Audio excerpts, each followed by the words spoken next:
The letter trembled in Josephine Garner's hands as the stagecoach rumbled over the dusty Colorado Trail, her future written in elegant script that suddenly seemed like a prison sentence rather than salvation. At 22, she had left everything behind in Boston: her position as a schoolteacher, her small rented room, and the crushing memories of a family lost to influenza, all for the promise of marriage to a stranger in a frontier town she'd only read about in newspapers. Last stop before Palisade. The driver called from above, his voice barely audible over the creaking wheels and pounding hooves. Josephine tucked the letter into her skirt pocket and smoothed the fabric of her best traveling dress, a sensible navy blue that had begun the journey crisp and neat, but now bore the telltale dust of 5 days' travel. Her trunk, containing every worldly possession she owned, thumped against the roof of the coach as they navigated a particularly rough stretch of road. "Excited to meet your husband-to-be, miss." The older woman sitting across from her smiled kindly, the deep lines around her eyes crinkling. Mrs. Whitaker had boarded 2 days ago, traveling to visit her son and his family in Grand Junction. "Yes, madam," Josephine replied automatically, the lie settling uncomfortably in her stomach. Excitement was far from what she felt. Terror, perhaps. Uncertainty, definitely, but what choice did she have? The advertisement in the Eastern newspaper had seemed like divine providence when her meager savings were dwindling and Boston's harsh winter was approaching. The stagecoach rounded a bend, and suddenly the town of Palisade came into view, nestled against the backdrop of rugged mountains and surrounded by orchards. Even from this distance, Josephine could see it was nothing like Boston, a collection of wooden buildings strung along a main street with scattered houses and farms stretching outward. "There it is, dear," Mrs. Whitaker said. "Your new home." Home, the word felt foreign. Would she ever truly belong in this wild place? As the stagecoach rolled into town, Josephine strained to spot the man whose letters she had memorized: Henry Irwin, cattle rancher and her soon-to-be husband. He had described himself as tall with light brown hair and a neat mustache. He'd written of his successful ranch outside town, of the comfortable house he'd built with his own hands, of his desire for a wife to share his life and eventually bear his children. What she hadn't known until yesterday was that she wasn't his first choice, or his second. The revelation had come quite by accident. At their last stop, while waiting for fresh horses, Josephine had encountered a telegraph operator who recognized her name. "Miss Garner, heading to Palisade to marry Henry Irwin, are you?" He'd seemed friendly enough, but his next words had shattered her composure. "Third time's the charm, I suppose. Poor fellow's had rotten luck with his brides-to-be.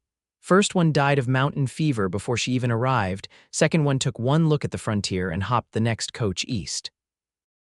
The stagecoach jerked to a halt in front of the Palisade Hotel, jolting Josephine back to the present. Her heart hammered against her ribs as the driver opened the door. "Palisade? Everyone out who's getting out." Josephine hesitated, her gloved hand gripping the leather seat. For one wild moment, she considered staying on the coach, continuing to the next town, or even heading back east. But reality intruded. She had nowhere else to go, and barely enough money for a night's lodging. "Come along, dear Mrs. Whitaker encouraged, already standing on the wooden boardwalk outside. "Your future awaits." Gathering her courage and her small handbag, Josephine stepped down from the coach, her legs stiff from the long journey. The autumn air was crisp, carrying the scent of dust, horses, and something sweet perhaps from the fruit orchards she'd glimpsed on the approach to town. She scanned the small crowd that had gathered to meet the stagecoach. Several well-dressed women, a few merchants by the look of them, a couple of dusty cowboys, but no one who matched Henry Irwin's description. "Miss Garner," a man in his early 30s approached, removing his hat to reveal sandy hair.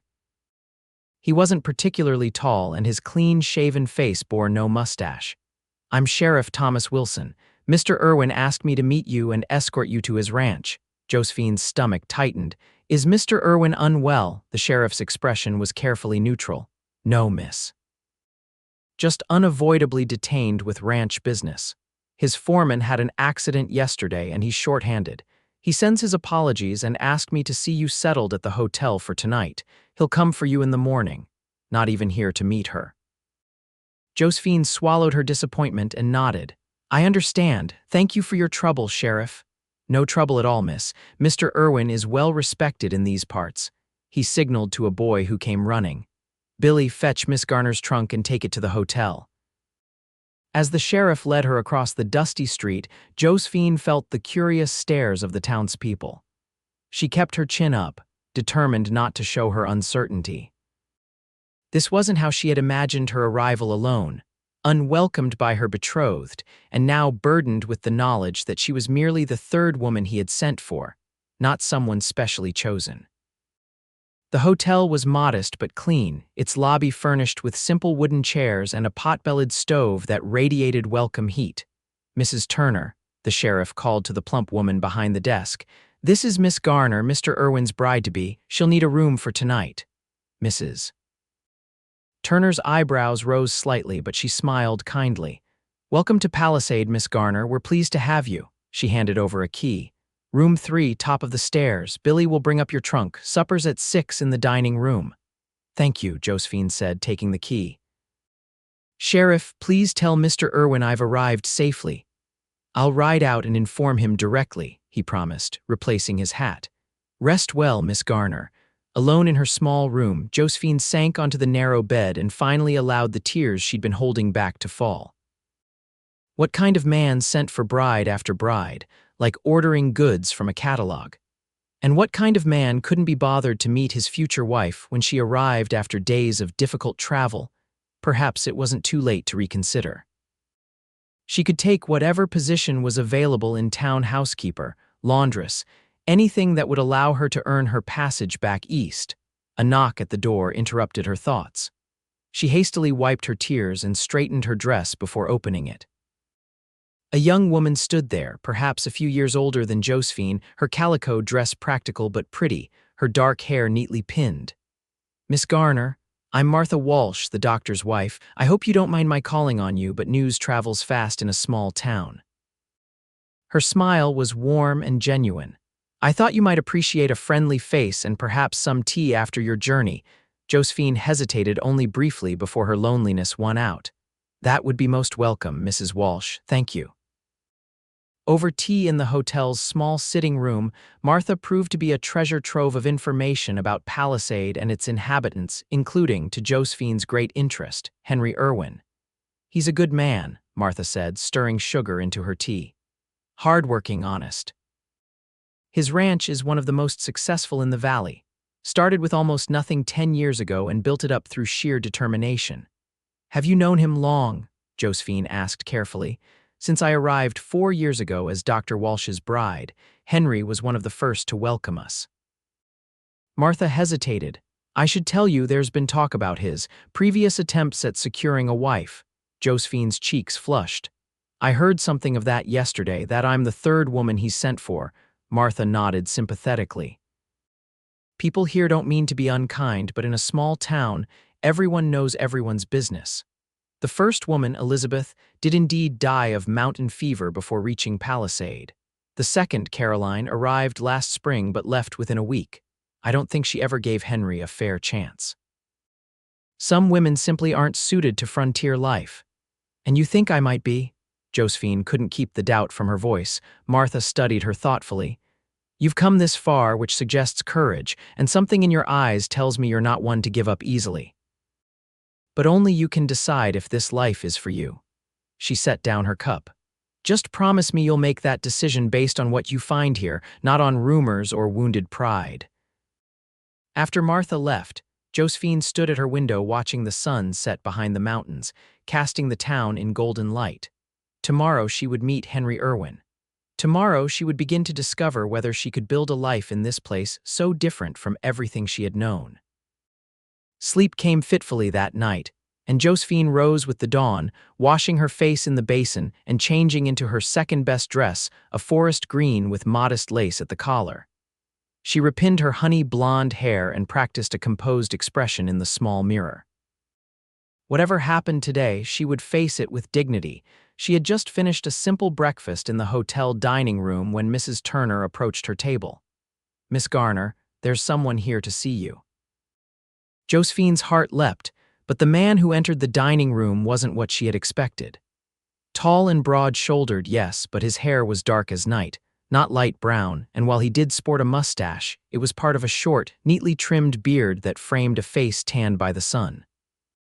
His eyes, a striking hazel, held a weariness that suggested he hadn't slept much. He removed his hat as he approached, revealing hair that curled slightly at his collar. "Miss Garner," he said, his voice deep and steady. "I'm Hugh Irwin. I believe you were expecting my brother, Henry." Josephine stood, confusion washing over her. "Your brother? I don't understand. The letters, may we sit?" Hugh gestured to her table. When she nodded, he took the chair across from her, setting his hat aside. Up close, she could see the strong resemblance to the description Henry had given of himself, but there was something altogether different about this man, a gravity, an intensity that hadn't been conveyed in those carefully composed letters. "Miss Garner, I'm afraid I have difficult news. My brother Henry was thrown from his horse 3 days ago. The doctor's done all he can, but—" He paused, his large hands clasped tightly on the table. "Henry passed away early this morning." The words hit Josephine like a physical blow. Henry dead. The man she'd traveled nearly 2,000 miles to marry, gone before she'd even met him. "I'm so sorry," Hugh continued, his voice gentle. "He was conscious briefly last night and told me you were arriving. He wanted me to make sure you were taken care of." Taken care of. Josephine repeated faintly. The room seemed to be spinning around her. "You're welcome to stay at the ranch until you decide what you want to do. If you wish to return east, I'll arrange for your passage." The practicalities of her situation cut through the shock. Return east to what? Her teaching position was filled, her room rented to someone else. She had spent nearly all her savings on the journey west. "I need time to think," she managed to say. Hugh nodded. "Of course, I've arranged with Mrs. Turner for you to keep this room as long as needed. The funeral will be tomorrow afternoon if you'd like to attend." He rose to leave, then hesitated. "My brother was looking forward to meeting you, Miss Garner. Your letters brought him great joy these past months." After he left, Josephine remained at the table, too stunned to move. Just yesterday, she had been questioning whether to go through with this marriage. Now that decision had been made for her in the cruelest way possible. Martha Walsh found her there an hour later, still staring at nothing. "Oh, my dear," she said, sitting beside Josephine and taking her hands. "Hugh told me what happened. I came as soon as I could." "I don't know what to do," Josephine whispered. "I have nowhere to go." Martha squeezed her hands. "First, you'll come stay with Dr. Walsh and me for a few days. Then, when you're ready, we'll figure out your next steps. Palisade takes care of its own, and whether you've been here a day or a lifetime, you're one of us now." Josephine attended the funeral the following day, standing at the back of the small crowd gathered at Palisade Cemetery. She felt like an imposter among the mourners who had actually known Henry, yet she needed to say goodbye to the man whose letters had given her hope for a new beginning. Hugh delivered a simple, heartfelt eulogy, his deep voice carrying across the windswept hillside. Henry lived by his own code: work hard, deal fairly, and always keep your word. He built something from nothing out here, and he never stopped trying to make it better. His eyes found Josephine's briefly. He never stopped believing in new beginnings. Later, as the mourners dispersed, Hugh approached her, his expression somber beneath his black hat. "Thank you for coming, Miss Garner. It seemed right to be here," she replied softly. "Even though I never met him, he would have appreciated that." Hugh glanced at the fresh grave. "Miss Garner, if you'd be willing, I'd like to show you Henry's ranch tomorrow. He put a lot of thought into preparing for your arrival. Maybe seeing it will help you decide your next move." Josephine hesitated. What was the point of seeing the life that might have been hers? And yet curiosity stirred within her. "Very well, Mr. Irwin. What time shall I be ready? I'll come for you at 10. He tipped his hat and walked away, shoulders squared against the weight of his grief. The next morning dawned clear and cool, the kind of perfect autumn day that seemed to mock her uncertain circumstances. Josephine dressed carefully in her blue traveling dress and waited in the hotel lobby for Hugh's arrival. He appeared precisely at 10, driving a wagon rather than riding horseback. He helped her up to the seat with strong, sure hands, then climbed up beside her. "It's about 5 miles to the ranch," he explained as they set off. Henry chose the location for the view and the water access. He was always thinking ahead. As they left town behind, Josephine found herself studying Hugh's profile. The resemblance to the description Henry had given of himself was clear, but Hugh seemed older somehow, though she guessed they couldn't have been more than a few years apart. "May I ask about your family?" she ventured. Henry mentioned parents back east, but little else. Hugh's hands tightened slightly on the reins. "Our parents are in Pennsylvania. Our father was a shopkeeper who never quite made a success of it." Henry was determined to do better. "He came west first, 10 years ago. I followed 2 years later." He glanced at her. "And your letters mentioned losing your family to influenza." "Yes," Josephine said softly. "My parents and younger sister 3 years ago. I had been teaching at a small school in Boston for just a year when it happened." "You're very young to have faced such loss," Hugh observed. "I'm 22, Mr. Irwin, old enough to know that life rarely follows the path we expect." A hint of a smile touched his lips. "Indeed, Miss Garner." The wagon crested a small rise, and suddenly the ranch spread out before them, a sturdy 2-story house built of logs and stone. A large barn, corrals, and outbuildings, all nestled in a valley with a creek winding through it. Beyond the immediate ranch buildings, cattle grazed on the rolling grasslands that stretched toward distant mountains. "It's beautiful," Josephine breathed, genuinely impressed. "Henry chose well," Hugh agreed. "Come, I'll show you the house first." The house revealed Henry's careful planning, simple but comfortable furnishings. A kitchen with the latest iron stove. A parlor with bookshelves already filled with volumes that Josephine itched to explore. Upstairs, 3 bedrooms waited, including a master bedroom where a new quilt in blues and greens covered the large bed. "He ordered that special from back east," Hugh said, standing in the doorway as Josephine touched the quilt's soft fabric. "Said you'd mentioned blue was your favorite color." Josephine swallowed hard, so many thoughtful preparations for a bride who arrived too late. "Does the ranch belong to you now?" she asked as they made their way back downstairs. Hugh nodded. "Henry and I were partners, though he owned the larger share. He left everything to me." He paused at the foot of the stairs. "He also left instructions about you, Miss Garner." Josephine's heart quickened. "What sort of instructions?" "He wanted to make sure you were provided for, regardless of what you decide to do. There's money set aside for your return journey if that's what you wish." Or, Hugh seemed unusually hesitant. "Or," Josephine prompted, "or a teaching position in Palisade. The town has been trying to establish a proper school for over a year." Henry was on the committee. "He thought if things didn't work out between you, that might be an option you'd consider." A teaching position. Hope fluttered in Josephine's chest. "The town needs a teacher," Hugh nodded, desperately. "Right now, the children either go without schooling or are taught by whoever has the time and inclination. It's not ideal." "I see." Josephine moved to the window, looking out at the ranch that might have been her home. "And where do you fit in all this, Mr. Irwin? Will you continue running the ranch alone? For now. Eventually, I may need to hire more help." He joined her at the window, standing a respectful distance away. "I know this isn't what you traveled west for, Miss Garner. You came to be a wife, not a schoolteacher in a frontier town. But Palisade is a good place, filled with good people, and children who need education." The sincerity in his voice touched something in Josephine. For the first time since learning of Henry's death, she felt a sense of possibility rather than just loss. "May I have some time to consider?" she asked. "Of course. Take all the time you need." Over the following week, Josephine found herself settling into a strange limbo in Palisade. She continued to stay with Dr. Walsh and Martha, who introduced her to many of the town's residents. She met children who would be her potential pupils, parents eager for proper education for their sons and daughters, and shopkeepers and ranchers who made up the backbone of the community. Hugh Irwin kept a respectful distance, but she often spotted him in town on ranch business, and occasionally he would tip his hat to her as they passed on the boardwalk. There was something compelling about his quiet strength, so different from Henry's enthusiastic letters.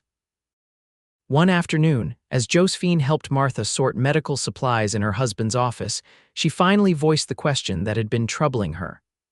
"Martha, do you know why Henry chose to send for a bride from back east?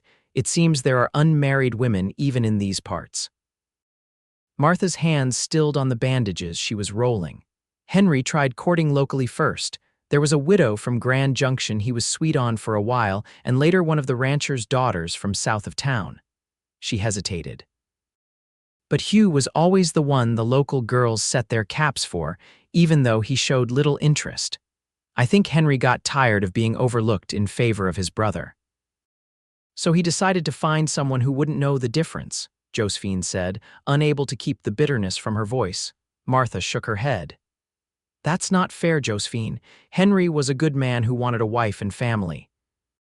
And from what Hugh has said, he chose you specifically because of your letters, your intelligence, your resilience in face of loss. He wasn't trying to trick anyone." Josephine sighed. "You're right, I'm sorry. It's just hard to reconcile the man from the letters with someone I'll never meet." "What about Hugh?" Martha asked carefully. "Have you spoken with him about your plans?" "Not since he showed me the ranch. He's keeping his distance, which is proper, I suppose." "Hugh has always been the more reserved of the brothers," Martha said. "But he's a man of great depth once you get past that quiet exterior." She gave Josephine a searching look. "The teaching position is still open, you know. The town council met yesterday and formally approved funding for a school teacher's salary." 2 days later, Josephine made her decision. She asked Sheriff Wilson where she might find Hugh Irwin, and he directed her to the livery stable where Hugh was having his wagon repaired. She found him deep in conversation with the blacksmith, his sleeves rolled up as he examined the wagon's broken axle. When he saw her, he straightened immediately, wiping his hands on a rag. "Miss Garner," he said, surprise evident in his voice. "Is everything all right?" "Quite all right, Mr. Irwin. I was hoping for a few minutes of your time when you're not busy." "I'm at your disposal now," he said, gesturing toward the door. "Shall we walk?" They strolled along the main street, the afternoon sun casting long shadows across the dusty road. Josephine gathered her courage and spoke directly. "I've decided to accept the teaching position, Mr. Irwin." "If it's still available," relief and something like pleasure crossed his face. "It is indeed. The town council will be delighted." He hesitated. "And what about lodgings? Mrs. Turner can't keep a room available indefinitely. Dr. and Mrs. Walsh have kindly offered me their spare room until more permanent arrangements can be made." The town council mentioned potentially building a small house for the teacher, adjacent to the school. Hugh nodded. "That was in the plans. It will take time, though." He looked at her directly. "Miss Garner, I want you to know that Henry's offer still stands. If at any point you wish to return east, the funds are available." "Thank you, but I believe I'll be staying in Palisade." The certainty in her own voice surprised her. "It feels right, somehow." A small smile touched his lips. "I'm glad to hear it. Palisade needs good people like you." As they walked back toward the doctor's house, Hugh seemed to be wrestling with something. Finally, he spoke. "Miss Garner, there's something I should tell you about Henry's brides." Josephine tensed. "What about them?" "The story you heard about being his third choice, it's not entirely accurate." He stopped walking, turning to face her directly. "Elizabeth, the first woman, did die of mountain fever, that's true, but Caroline, the second, she didn't just decide frontier life wasn't for her. She took one look at me and decided she'd rather marry me than Henry." Josephine's eyes widened. "What?" Hugh's expression was pained. "She arrived last spring while Henry was away at a cattle auction. I met her stagecoach as a courtesy. She misinterpreted my welcome and decided I was the better prospect. When Henry returned, she made her preference clear. It caused a rift between us that never fully healed." "What happened to her?" "I refused her, of course, told her I would never betray my brother that way. She left on the next stagecoach, but the damage was done." Henry felt diminished. Hugh's jaw tightened. "He never said it, but I think that's why he chose you from so far away. Your letters showed a depth of character the others lacked." Josephine absorbed this revelation slowly. "Why are you telling me this now?" "Because I don't want secrets between us, between you and Palisade," he corrected quickly. "This town has seen its share of troubles and rivalries. You should know what you're stepping into." I appreciate your honesty, Josephine said quietly, though her mind was racing with this new information. Over the following weeks, as autumn deepened toward winter, Josephine threw herself into establishing Palisade School. The town council provided a vacant storefront as a temporary classroom, while construction began on a proper schoolhouse. Word spread throughout the surrounding area, and soon Josephine had 28 pupils ranging from age 6 to 16. Hugh Irwin kept his distance, but Josephine often felt his presence in the background of her new life. He donated lumber from his land for the schoolhouse, arranged for a proper blackboard to be brought from Denver, and occasionally appeared at town functions where she was present, though they rarely spoke beyond polite greetings. Winter arrived with a vengeance in December, bringing snow and biting winds. Josephine's pupils dwindled as the weather made travel from outlying farms difficult. She used the extra time to plan more advanced lessons for her older students, and to help Martha Walsh with preparing Christmas baskets for the town's less fortunate families. One bitter evening, as Josephine was closing up the makeshift school after the day's lessons, the door opened, bringing a gust of snow and frigid air. Hugh stood there, a scarf wrapped around his lower face, his hat and shoulders dusted with white. "Mr. Irwin." Josephine exclaimed, startled by his unexpected appearance. "Is something wrong?" He unwound the scarf, revealing cheeks reddened by the cold. "Nothing's wrong, Miss Garner, but a blizzard's moving in faster than expected. Dr. Walsh sent me to fetch you before the roads become impassable." Josephine glanced out the window. The snow was indeed falling more heavily than when school had started, and the wind had picked up considerably. "That's very kind. Let me gather my things."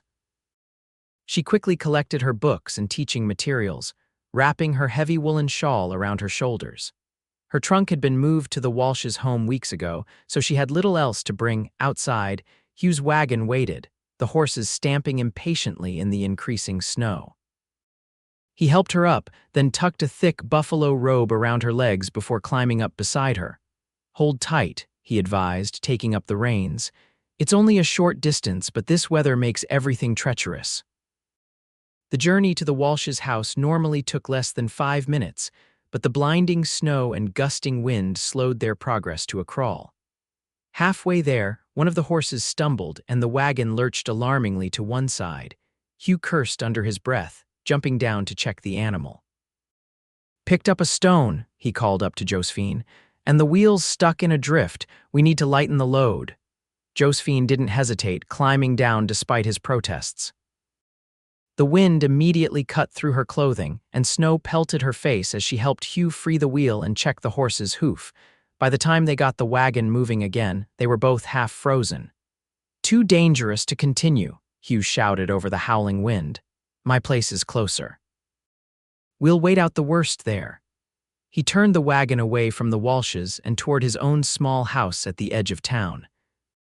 Unlike the ranch house meant for Henry's bride, Hugh's home was modest, a sturdy cabin with a stone chimney that had once been the original homestead before the larger house was built. They reached it just as darkness was falling, the blizzard now in full fury. Hugh helped Josephine down, then quickly led the horses into a small attached stable. "Go inside," he told her, pressing a key into her gloved hand. "Get warm, I'll be right there." The cabin's interior was dim and cold, but Josephine found matches on the mantel and soon had a lamp lit. The main room combined a small kitchen area with a living space dominated by a stone fireplace. A narrow hallway presumably led to a bedroom. Everything was neat but Spartan, with few personal touches beyond some books on a shelf and a framed photograph on the mantel, two young men in their Sunday best, standing stiffly beside seated parents. Josephine was examining the photograph when Hugh stomped in, bringing a gust of cold air and snow with him. He quickly closed the door and began removing his snow-covered outer garments. "Horses are settled," he said, hanging his coat on a peg by the door. "Now let's get a fire going before we freeze." He moved efficiently, laying a fire in the grate while Josephine huddled nearby, still wrapped in her shawl. Soon, flames were licking at the dry wood, spreading welcome heat into the room. You should take off your wet things, Hugh said, nodding at her snow-dampened skirt and shawl. I have a spare shirt you can wrap up in while they dry. When she hesitated, he added, I'll step outside if it makes you more comfortable. That won't be necessary, Josephine said quickly. Just turn your back, please. Hugh obliged, busying himself with hanging a kettle over the fire. Josephine quickly removed her wet outer garments, keeping her chemise and petticoat on, and gratefully wrapped herself in the flannel shirt he'd laid out. It engulfed her, smelling of soap and something distinctly masculine. Decent, she announced, and he turned, his eyes widening slightly at the sight of her in his shirt before he quickly composed his expression. Tea, he offered, gesturing to the now steaming kettle. And I have some bread and cheese. Not much of a supper, I'm afraid. That sounds wonderful, thank you. They ate in companionable silence, listening to the wind howl outside and the fire crackle in the grate. Josephine found herself studying Hugh's profile in the firelight, the strong line of his jaw, the furrow between his brows that suggested he spent a lot of time deep in thought. You're nothing like your letters, she said suddenly, then flushed when he looked at her in surprise. I mean. The letters Henry sent. He described himself differently, understanding dawned in Hugh's eyes. He described himself as he wished to be, perhaps. Henry always had a gift for seeing the best possible version of things. And you, a corner of his mouth lifted. I see things as they are, Miss Garner, for better or worse. Please call me Josephine. I think circumstances warrant some informality. Josephine, then, he agreed, her name sounding different in his deep voice. And I'm Hugh. The blizzard showed no signs of abating as the evening wore on. Hugh checked the stable once more, then returned with extra blankets from a storage chest. You should take the bedroom, he said, nodding toward the hallway. I'll sleep out here by the fire. Josephine wanted to protest it was his home, after all, but exhaustion was setting in. Thank you. I hope the storm passes by morning. The Walshes will know you're safe with me, Hugh reassured her. Thomas won't worry. The bedroom was as spare as the rest of the cabin, a narrow bed with a patchwork quilt, a small dresser, and a chair. Josephine slipped between the cool sheets, still wearing Hugh's flannel shirt, too tired to worry about propriety. Despite the strange surroundings, she fell asleep almost immediately. She woke sometime in the night, disoriented by unfamiliar shadows. For a moment, she couldn't remember where she was. Then the sound of the wind and the creaking of the cabin's timbers brought it all back: the blizzard, Hugh's rescue, the warm sanctuary of his home. Thirst drove her from the bed.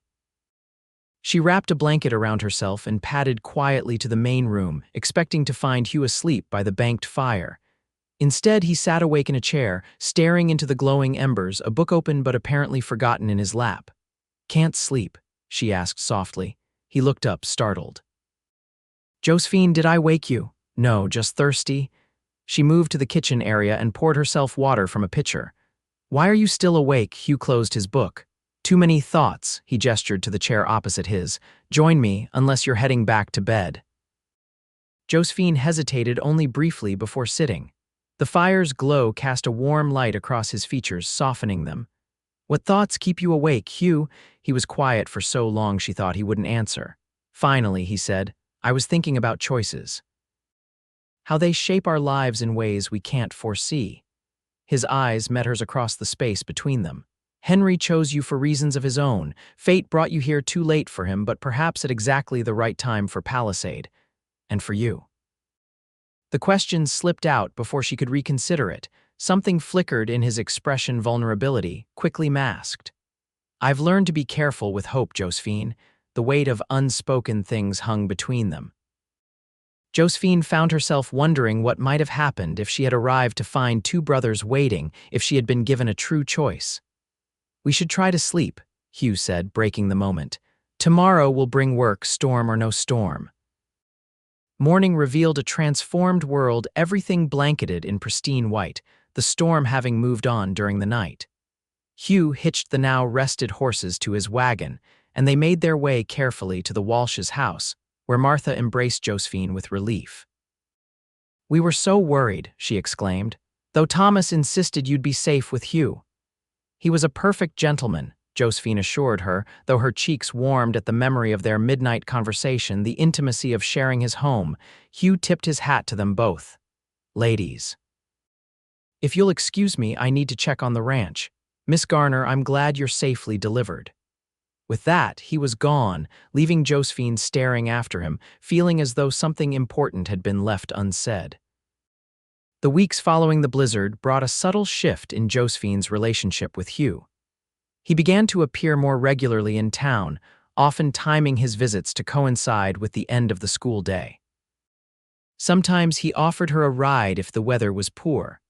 Other times simply walked her to the Walsh's door, their conversations growing longer and more personal with each encounter. She learned that he had once dreamed of studying law before family obligations and his brother's Western ambitions had changed his course. He discovered her passion for literature and began bringing her books from his own collection volumes of poetry and novels that were difficult to obtain in Palisade. By February, when construction on the schoolhouse and adjacent teacher's cottage was completed, their friendship had deepened into something neither of them had named, but both felt keenly. On moving day, Hugh arrived with his wagon to transport Josephine's trunk and the few pieces of furniture the town had provided for her new home. The cottage was small but perfect, a sitting room with a fireplace, a tiny kitchen, a bedroom, and a small room designated as a study where Josephine could prepare lessons. It's wonderful, she breathed as she toured the space. I never expected such luxury. Hugh smiled as he set down her trunk. It's hardly luxury, but it's yours. You've earned it, Josephine. The children are thriving under your teaching. She turned to face him, suddenly aware that they were alone together for the first time since that night during the blizzard. I couldn't have done it without your support, Hugh. You've been a true friend. Something like disappointment flickered in his eyes at the word friend, but he nodded. Always, Josephine, he lingered, seeming reluctant to leave. Finally, he reached into his coat and pulled out a small package wrapped in brown paper. A housewarming gift, he said, holding it out to her. Josephine unwrapped it carefully to reveal a beautiful leather-bound journal. Hugh, it's lovely, she said, running her fingers over the soft cover. I thought you might like to record your experiences here, for posterity. He shifted awkwardly, or just your thoughts. Thank you. She looked up at him, struck anew by the kindness in his eyes, the strength in his face. I'll treasure it, he cleared his throat. Well, I should be going, let you get settled. He moved toward the door, then paused. Josephine, the spring social is next Saturday. I was wondering if you might allow me to escort you, her heart quickened. The spring social was the largest event in Palisade's calendar, a celebration of winter's end where couples traditionally announced engagements and courtships. His invitation carried weight beyond a simple escort. I'd like that very much, Hugh, she replied softly. His smile transformed his entire face. Until Saturday, then. The night of the spring social arrived clear and mild with the first hints of spring in the air. Josephine had splurged on fabric for a new dress, a deep blue that Martha insisted brought out her eyes. Her honey blonde hair was arranged more elaborately than usual, with small flowers tucked into the curls. When Hugh arrived to escort her, he stood speechless in her doorway for a long moment before finding his voice. Josephine, you look beautiful. She blushed under his admiring gaze, noting how handsome he appeared in his best suit, his dark hair neatly combed, his beard trimmed. Thank you. You're quite dashing yourself. The social was held in the newly completed town hall, decorated with early spring flowers and ribbons. Nearly everyone in Palisade and the surrounding area had turned out, dressed in their finest. A small band played in one corner, and tables laden with food lined the walls. Hugh kept his hand at the small of Josephine's back as he guided her through the crowd, introducing her to people she hadn't yet met. Though she had been in Palisade for months, this felt different. She was no longer just the schoolteacher, but a woman being publicly courted by one of the town's most respected men. They danced several times, Hugh proving to be surprisingly graceful for such a large man. During a waltz, he drew her slightly closer than propriety strictly allowed, his voice low near her ear. Do you remember what you asked me that night during the blizzard, about choices? Josephine looked up at him, heart beating rapidly. Yes, I've been thinking about it ever since. about how sometimes what seems like a wrong turn leads exactly where you're meant to be. His eyes held hers intently. Josephine, you may have come to Palisade as Henry's choice, but I want you to know you're the only choice I've ever truly wanted to make. The music swelled around them as Josephine absorbed his words, the declaration and question contained within them. Hugh, she whispered, are you saying I'm falling in love with you, he said simply, and I'm hoping you might consider choosing me too. Not as a replacement for what might have been, but as a new beginning altogether. Joy blossomed in Josephine's chest. These months in Palisade had changed her in ways she hadn't fully recognized until this moment. The disappointment of discovering she was a third choice, the grief of losing a future she'd never really had all of it had led her here, to this man who saw her exactly as she was. I already have, she admitted, her voice trembling slightly. Chosen you, that is. I think perhaps I began to the moment you came for me in that blizzard. Hugh's smile was radiant. As the waltz ended, he led her away from the dance floor through a side door into the cool evening air. There, in the privacy of the shadows, he took her hands in his. Josephine Garner, I know it's soon and I'll wait as long as you need, but I want you to know that when you're ready, I would be honored to make you my wife.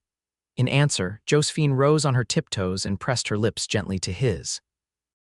Hugh's arms came around her, drawing her closer as he deepened the kiss, years of loneliness and waiting dissolving in the sweetness of found love. When they finally broke apart, both breathless, Hugh rested his forehead against hers.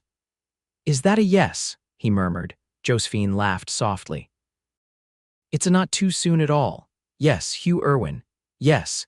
They married on a perfect June day with wildflowers carpeting the hills around Palisade and apple blossoms scenting the air.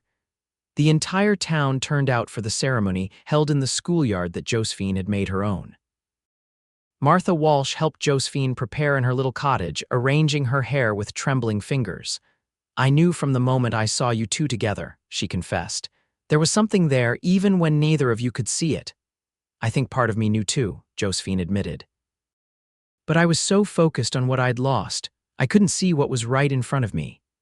She wore a simple white dress with lace at the collar and cuffs and carried a bouquet of wildflowers gathered that morning. When she walked toward Hugh, who waited beneath an arch twined with ribbons and blooms, his face reflected everything she felt: wonder, joy, and a love that had grown from the most unexpected beginning. Dr. Walsh performed the ceremony, his voice carrying across the assembled crowd. Dearly beloved, we are gathered here today to join this man and this woman in holy matrimony. Their journey to each other was not straightforward, but perhaps that makes their union all the more precious. Hugh's voice was steady as he recited his vows, his hands warm around Josephine's. I, Hugh Irwin, take you, Josephine Garner, to be my lawfully wedded wife. I promise to love, honor, and cherish you in good times and bad, in sickness and in health, until death parts us. You came to Palisade seeking one future and found another. I thank God every day that your path led to me, and I will spend the rest of my life ensuring you never regret that journey. Tears blurred Josephine's vision as she responded. I, Josephine Garner, take you, Hugh Irwin, to be my lawfully wedded husband. I promise to love, honor, and cherish you in good times and bad, in sickness and in health, until death parts us. You showed me that sometimes our greatest disappointments lead to our greatest joys. I came west seeking a home and found it not in a place, but in your heart. They exchanged simple gold bands, and when Dr. Walsh pronounced them husband and wife, the cheer from the gathered townspeople seemed to echo off the distant mountains. The celebration continued well into the night, with dancing, feasting, and toasts to the new couple. As darkness fell, Hugh led Josephine away from the festivities, helping her into the waiting wagon that would take them to their home, the ranch house that had once been prepared for another bride. Are you sure you're comfortable living there? Hugh had asked weeks earlier when discussing their future home. We could build something new if you prefer, but Josephine had shaken her head. That house was built with love and hope for the future. Let's honor that by making it our own. Now, as Hugh helped her down from the wagon, the house stood welcoming in the moonlight, windows glowing with lamplight left by Martha, who had gone ahead to prepare for their arrival. Hugh swept Josephine into his arms to carry her across the threshold, making her laugh in surprise. "Welcome home, Mrs. Irwin," he said, setting her down gently in the entryway. "Home," Josephine repeated, looking around at the house that would now be theirs. The rooms had been aired and cleaned, fresh flowers placed on tables, new curtains hung at the windows, Martha's touches to welcome the bride. Hugh drew her into his arms, his expression suddenly serious. "Are you happy, Josephine? Truly?" She reached up to touch his face, tracing the line of his jaw, the curve of his mouth. "Happier than I ever imagined possible.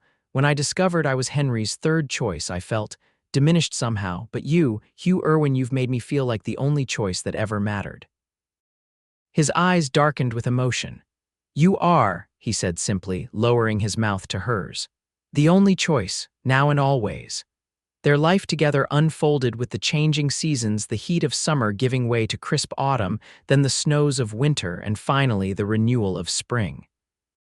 Josephine continued teaching, her classroom growing as more families moved to the flourishing town. Hugh expanded the ranch operations, hiring additional hands and increasing his herd. They weathered challenges together: a drought that threatened the cattle, an outbreak of scarlet fever that closed the school for weeks, the difficult birth of their first child. Through it all, their bond deepened, their love strengthening with each obstacle overcome. When their son was born on a blustery March day in 1878, almost 2 years after their wedding, Hugh paced outside their bedroom while Martha and Dr. Walsh attended Josephine through a long, difficult labor. The baby, when he finally arrived, was large and healthy, with a shock of dark hair like his father's. "A beautiful boy," Martha announced, placing the swaddled infant in Hugh's trembling hands, "and your wife is doing well, just exhausted." Hugh entered the bedroom in awe, finding Josephine pale but smiling in the bed. "Look what we did," he whispered, placing their son in her arms. "He's perfect," Josephine murmured, counting tiny fingers and toes. "What shall we name him?" Hugh sat carefully on the edge of the bed, one large hand gently cradling his son's head. "What about Henry?" he suggested softly, "to honor the journey that brought us together."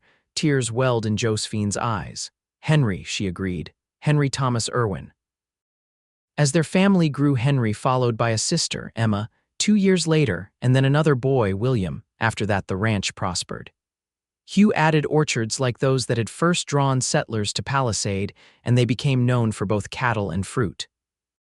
The schoolhouse expanded to accommodate the town's growing population, with Josephine eventually taking on an assistant to help with the younger children. Sometimes, in quiet moments, Josephine would take out the journal Hugh had given her and record their life together: the children's milestones, the ranch's successes, the simple joy of building a life with the man who had become everything to her. She wrote of their 10th anniversary celebration, when Hugh surprised her with a proper piano for their parlor, of the children's delight in learning to ride their own ponies, of the community they had helped build in Palisade.